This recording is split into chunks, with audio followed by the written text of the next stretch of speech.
everybody. It is day 3 of coronavirus, super spring break, and I wanted to talk a little bit today about connection, mostly because the world that we are experimenting with right now is very different in the way that we are connecting with each other. There are a lot of different people who have a lot of different opinions about humans and what humans are motivated by and what our basic needs are, but I can say confidently from my work as a middle school counselor and as a human that connection and relationship is definitely one of the big basic needs of humans, and when we don't connect to other people, things get weird really quickly, and people will seek out connections in all kinds of ways, even in unhealthy ways. One of the best resources that I could recommend is there's a movie called Reject, and they talk about the effect of social rejection. So fascinating. I love that work. I'll put information about that in the description. Connection is so important. We need other people. We need each other. And so when we can't be together, we need to find ways to get that need connection met in a way that is healthy, socially appropriate, and medically appropriate is kind of the way that we're talking about right now. So what does that mean? So belonging is feeling like you fit in somewhere, feeling like you're part of a group. And right now, our groups and our communities may be kind of set apart in certain ways, but they do still exist. So you may not go to your school, but you're still a member of your school. You may not go to your church, but you're still a member of your church.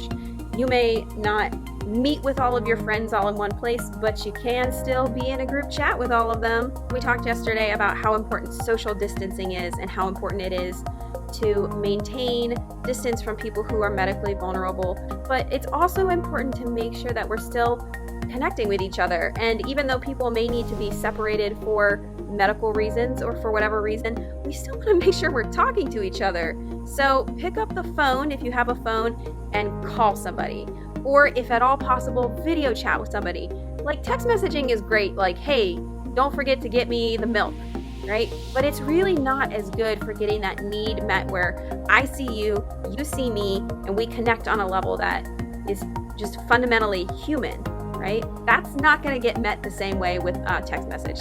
Okay? Texting is great. It's an awesome opportunity. It's a way to connect with a large group of people, and it's really fun. But make sure that you're getting some face time. You want to get some actual time where you can look at somebody by video chatting with them. It feels so much more like an authentic connection. It really just kind of like, for me, it makes me feel so much better to just talk, video chat with somebody for a little while.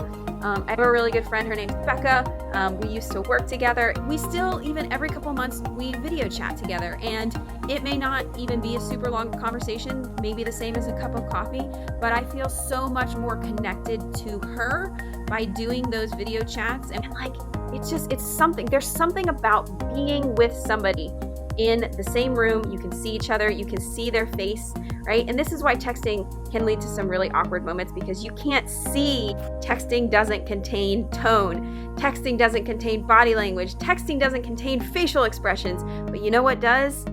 Video. And that is why YouTube has taken off, because we can connect on a level that we could never have connected to by reading an article. You can like Ernest Hemingway, or you can like E.E. Cummings, or whatever author you like.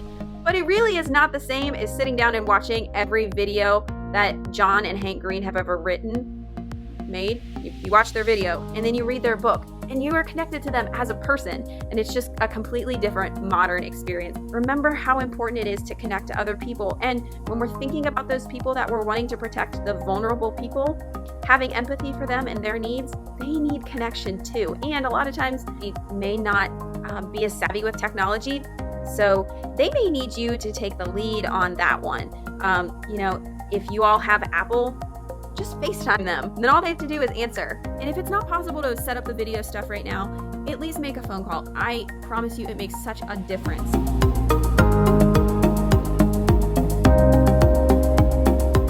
Skype, Facebook, Zoom, whatever you got to do, let somebody know through video today that you care about them. Don't forget to do all the good stuff that we always talk about. Have a good day. I'll talk to you soon. Bye, guys.